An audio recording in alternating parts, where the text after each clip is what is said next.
जुदि आइ बाबाया मालाबा समाव हथाथनो आंखौ गारनानै थाङो अब्लानिया आङो माने सोलिलांनो खस्थ' जागोन।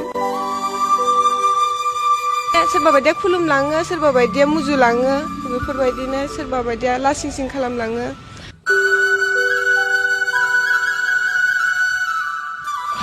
आइ बाबाखौ होननो सोरबा फराय बेफोरबायदि आथिङा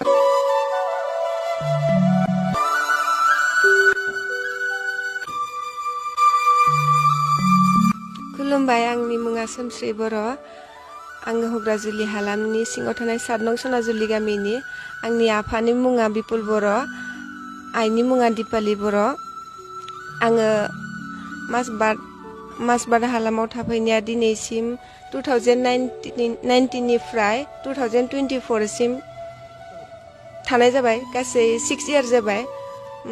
बेयावनो 6 इयार थानानै फार्स्ट इयारनिफ्राय लानानै आं दिनै दाख्लै थांनाय जुन मासाव BA खौ कमप्लिट खालामबाय।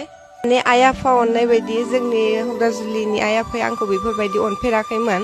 दिनैसिमबो आं मासबादाव थाफैदों होनबा गिबि खेब मेगन बेखेवदों होनबा मासबादावनो आनसलिकनि आफा हरसिं बाबा आरो आदा दिनेशानो आंखौ फार्स्ट मेगन बेखेवग्रोदों होननानै आङो माने गोसोआव साननानै लायो आरो। आं